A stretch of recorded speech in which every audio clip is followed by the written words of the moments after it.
আসসালামু আলাইকুম রহমতুল্লাহি ওবরকাতুহু। সম্মানিত দর্শক, 2025 সনের মে মাসের 24 তারিখ বিকালবেলা আজকের এই ভিডিওটি করছি।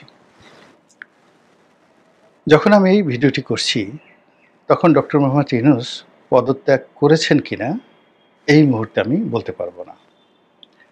তবে আজকে সারাদিন সকাল থেকে এই অবধি যে জিনিসগুলো আমরা আশা করেছি বা হয়তো কোথাও ঘটেছে, সেটি হলো তাকে আরও দীর্ঘদিন ক্ষমতা রাখার জন্য তার যারা সমর্থক রয়েছেন, তার যারা ভাড়াটিয়া বাহিনী রয়েছেন, তারা দাবি তুলবেন। এবং এর আগে আমরা দেখেছি যে শাহবাগে রাস্তা বন্ধ করে তাকে দীর্ঘদিন ক্ষমতা রাখার জন্য আমজনতা বা সাধারণ জনতা সমাবেশ করবে। কিন্তু সকালবেলা, আমি খুব সকালবেলা, নর্মালি আমি 10টার দিকে অফিসে আসি, যেহেতু শাহবাগ বন্ধ হয়ে যেতে পারে এই জন্য আমি ঠিক 9টার সময় আজকে অফিসে এসেছি। কিন্তু আসার সময় দেখলাম যে এই ধরনের কোনো আয়োজন সেখানে নেই। কিন্তু অফিস আসার পরে যেটি দেখলাম সামাজিক মাধ্যমে, যে ঢাকার অন্য একটি এলাকাতে শুক্রবার দিন, অর্থাৎ আজকে ভিডিও করছি শনিবারে, শুক্রবার দিন একটি এলাকাতে, কোন একটি এলাকাতে এরকম রাস্তা বন্ধ করে 10-12 জন লোক তারা একটা বিশাল যাকে বলা সমাবেশ করার চেষ্টা করেছে এবং সেখান থেকে দাবি তুলেছে যে ইউনূস স্যার আপনি যাবেন না, আমরা আপনাকে চাই এবং আপনি গেলে আমাদের কি হবে, এই বক্তব্য। যখন আমি ভিডিওটি করছি তখন সোশ্যাল মাধ্যমে যে খবরটি ট্রেন্ড হচ্ছে যে তিনি টেকনিকের বৈঠক, অর্থাৎ অর্থনৈতিক যে নীতি নির্ধারণী সর্বোচ্চ কমিটি যেখান থেকে প্রকল্প পাশ হয়, সেই টেকনিকের বৈঠক তিনি করেছেন এবং সে বৈঠক শেষে তার যে উপদেষ্টা মণ্ডলী তাদের সঙ্গে তিনি রুদ্ধদ্বার বৈঠক করছেন।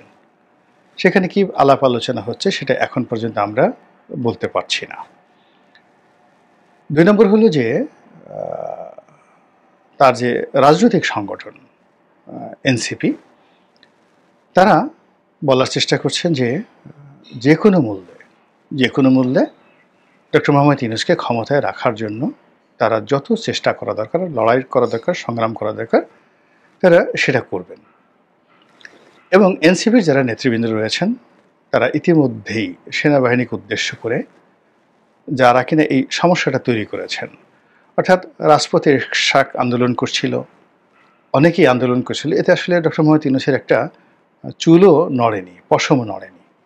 কিন্তু যেই মুহূর্তে জেনারেল ওয়াকারুজ্জামান ক্যান্টনমেন্টে বসে তিনি তার সহকর্মীদের সঙ্গে বৈঠক করলেন এবং সে বৈঠকে তিনি কতগুলো খোলামেলা কথাবার্তা বললেন, যে কথা আপনি কার্যত কগনিজেন্সে আনতে পারবেন না। এর কারণ হলো যে সেনাবাহিনীর পক্ষ থেকে এই ধরনের কথাবার্তা বলা হয়েছে এরকম কোনো দলিল কেউ দেখাতে পারবে না। সেনাবাহিনীর যে বিভাগ রয়েছে, জনসংযোগ বিভাগ রয়েছে, আইএসপিআর, সেখান থেকে কোনো বিবৃতি দেওয়া হয়নি। কিন্তু সামহাও সেই মিটিংয়ে সকল বক্তব্য বাইরে চলে এসেছে। এখন এই বক্তব্য নিয়ে সরকারি দপ্তরে আলোচনা হচ্ছে। এনসিপি থেকে শুরু করে ডক্টর ইউনূসের যারা ঘনিষ্ঠজন, তারা সবাই এই ধরনের বক্তব্যকে রাষ্ট্রদ্রোহিতা, সরকারের বিরোধিতা এবং সীমা অতিক্রম বলার চেষ্টা করছেন। কিন্তু জেনারেল ওয়াকারুজ্জামান এবং তার যারা সহকর্মী রয়েছেন তারা পুরো বিষয়টি সলা করে, পরামর্শ করে, কৌশল করে এমনভাবে কথাগুলো বলেছেন, প্রথমত এই কথা জনগণের হৃদয়ে অনুরণিত হয়েছে। প্রায় সবগুলি জনদাবি, যেমন ডিসেম্বরের মধ্যে নির্বাচন হবে এবং তিনি বললেন যে জানুয়ারি মাসের 1 তারিখে 2026 সনের নতুন সরকারের হাতে ক্ষমতা যাবে। তিনি বলেছেন, এভাবে খবর এসে যে আমি এখন অভিভাবকহীন। এর অর্থ যে বর্তমান যিনি আছেন তাকে তিনি অভিভাবক মনে করছেন না, অভিভাবক হিসেবে পাত্তা দিচ্ছেন না, অথবা তিনি অভিভাবক হিসেবে উপযুক্ত নন, এরকম কথা তিনি বলেছেন বলে পত্রপত্রিকায় এসেছে। তো এখন আবার তিনি চট্টগ্রাম বন্দর নিয়ে তিনি বলেছেন লিজ দেওয়া যাবে না, এটা নির্বাচিত সরকারের দায়িত্ব কর্তব্য। তারপর করিডোর নিয়ে তিনি খুব স্পষ্ট কথা বলেছেন যে এরকম একটা স্পর্শকাতর বিষয় অনির্বাচিত সরকার এই কাজগুলো করতে পারে না। এখন এই কথাগুলোকে যদি আপনি কগনিজেন্সে নিতে চান, আপনার তো ডকুমেন্ট লাগবে, এভিডেন্স লাগবে, ঠিক সেই এভিডেন্সটা কারোর হাতে নেই। মানে এটার বিরুদ্ধে যে আপনি ব্যবস্থা নেবেন।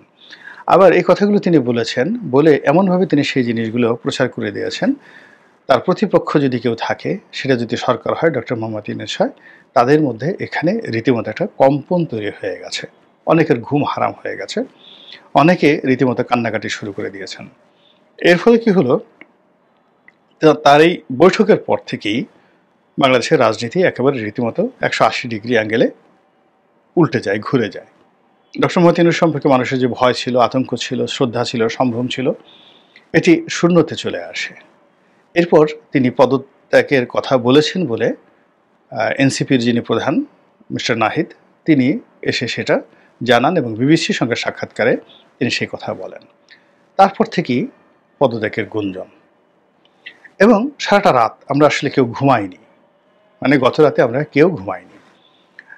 এই কখন পদত্যাগ করেন, কি করেন, পদত্যাগের পক্ষে কি বলেন, বিপক্ষে কারা বলেন, এগুলি নিয়ে মূলত সামাজিক মাধ্যমগুলোতে এত বেশি যাকে বলা হয় নড়াচড়া ছিল যে অনেক বাসায় নেট ঠিকমতো কাজ করছিল না। তো সেখানে অনেক রং তামাশার কথা হয়েছে, পক্ষে কথা হয়েছে, বিপক্ষে কথা হয়েছে। পক্ষে বলা হয়েছে যে ডক্টর মোহাম্মদ ইউনূসের মতো বিশ্বমানব আমরা যদি এরকম একটা মানুষকে হারাই, জীবন আর পাবো না। অনেকে বলার চেষ্টা করেছেন তিনি ভুল একটা দেশে এসেছেন। তিনি হলেন সেই আয়না বা আরশি, যে আয়না একজন অন্ধ মানুষকে দেওয়া হয়েছে। মানে আমরা বাঙালি যারা আছি তারা এত অন্ধ, এত বধির, আমরা ডক্টর মোহাম্মদ ইউনূসকে দেখতে পাচ্ছি না, তার কথাও শুনতে পাচ্ছি না, অথচ তিনি একটা আজীব একটা সৃষ্টি আল্লাহর। তো এরকম তার পক্ষে যারা লোকজন বলার চেষ্টা করছেন, আর যারা বিপক্ষের লোক তারাও নানা রকম নেতিবাচক কথা বলেছেন। আমরা সেগুলো বলা না বলে শুধু এটা বলতে চাই যে ওনার মান সম্মান নিয়ে চলে যাওয়া উচিত, যত দ্রুত সম্ভব চলে যাওয়া উচিত। আমরা তো কেউ তার পদত্যাগ চাইনি।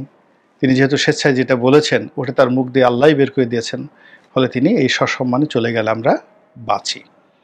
আবার এই কথার পাশাপাশি আবার অনেকে ট্রলও করেছেন যে এটা অসম্ভব ব্যাপার, উনি কি যাবেন নাকি, এখান থেকে কেউ যায় নাকি, আমাদের এই বাংলাদেশে কেউ কখনো পদত্যাগ করেছে নাকি?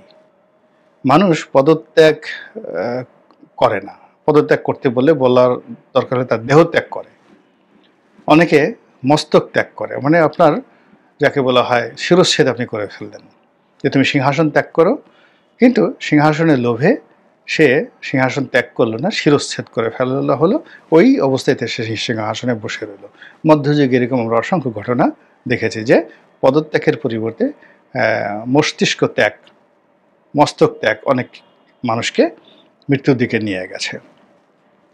অনেকে পদত্যাগ না করে দেহত্যাগ করেছেন, অর্থাৎ মারা গিয়েছেন শোকে, দুঃখে, অপমানে, লাঞ্ছনায়, গঞ্চনায়, মানে কখনো কিন্তু তারা পদত্যাগ করেননি। তো সেই ক্ষেত্রে সবাই বলার চেষ্টা করেছেন যে এরকম নজির তো পৃথিবীতে নাই, বাংলাদেশে তো একেবারেই নেই। তো সেখানে তিনি কেন পদত্যাগ করতে যাবেন? এই পদ কি সহজে পাওয়া যায়? আপনাকে ওই পদে বসালে আপনি কি কাজ করতেন? আপনিও তো দেহত্যাগ করতেন, আপনি তো সেক্ষেত্রে ডক্টর মোহাম্মদ ইউনূস করতে পারেন না। যারা আরেকটু জ্ঞানী গুণী, খোঁজ খবর রাখেন, তাদের বক্তব্যটা হলো যে উনি তো সাধারণ মানুষ নয়, উনি জীবনে কোনো কিছু ত্যাগ করেননি, উনি শুধু গ্রহণ করেছেন। ত্যাগ তার ডিকশনারিতে নেই। তো তিনি গ্রামীণ ব্যাংকের একজন ম্যানেজিং ডিরেক্টর, বাংলাদেশের প্রেক্ষাপটে যে কমার্শিয়াল ব্যাংকগুলো রয়েছে, ধরেন সোনালী ব্যাংকের ম্যানেজিং ডিরেক্টর। তো সোনালী ব্যাংকের ম্যানেজিং ডিরেক্টরের যদি ওজন হয় 40 কেজি, মানে 1 মণ, তো সেখানে গ্রামীণ ব্যাংকের ম্যানেজিং ডিরেক্টর যিনি রয়েছেন তার ওজন হবে বড় জোর 100 টাকা, 1 মণের জায়গায় 100 টাকা। এবং এখন যিনি গ্রামীণ ব্যাংকের এমডি কে আছেন জানি না, আমরা তো তার নামও জানি না।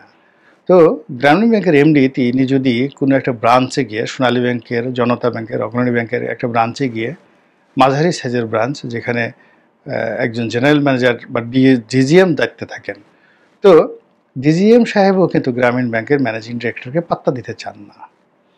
এমনকি গ্রামীণ ব্যাংকের ম্যানেজিং ডিরেক্টর যদি বাংলাদেশ ব্যাংকে যান, তো বাংলাদেশ ব্যাংকের একজন জয়েন্ট ডিরেক্টর, কি বলবো, একটা ম্যানেজার লেভেলের পোস্ট, অনেক ছোট একটা পোস্ট, এরকম একজন জয়েন্ট ডিরেক্টর তিনিও কিন্তু এই গ্রামীণ ব্যাংকের ম্যানেজিং ডিরেক্টরকে পাত্তা দিতে রাজি নন।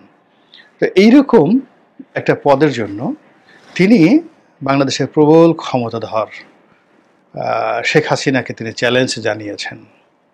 তিনি এই পদ চারটি লাভের জন্য Hillary Clinton, Bill Clinton, Barack Obama, Joe Biden, Jill Biden সহ বিশ্বের প্রায় 140-50 জন নোবেল লরিয়েট তাদেরকে কাজে লাগিয়েছেন। নেতিবাচক বললাম না, মানে আমার বলা উচিত ছিল যে তাদের জীবন ঝালাপালা করে দিয়েছেন, ঘ্যান ঘ্যান করে, যে আমার পক্ষে একটা বিবৃতি দেন, এটা করে দেন, এটা করে দেন, এটা করে দেন, ইত্যাদি ইত্যাদি। তো যাই হোক, এরকম অনেক লোক বিবৃতি দিয়েছেন, অনেকে শেখ হাসিনাকে টেলিফোন করেছেন, অনেকে আরও কিছু করেছেন, এবং সে সকল বিবৃতি আবার তিনি ওয়াশিংটন পোস্ট পত্রিকার মতো ব্যয়বহুল একটি পত্রিকাতে একেবারে ফার্স্ট পেজে বিজ্ঞাপন আকারে তিনি ছাপিয়েছেন। এই ধরনের ঘটনা যিনি করেছেন, তিনি বাংলাদেশের প্রধানমন্ত্রীর সমমর্যাদার প্রধান উপদেষ্টার পদ ত্যাগ করবেন, এটা কি হয়? এটা কখনো হয় না।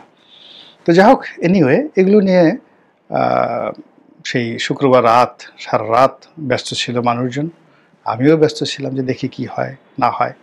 সকালবেলা উঠে আবার দেখার চেষ্টা করলাম, কোনো রকম খোঁজ নাই, খবর নাই।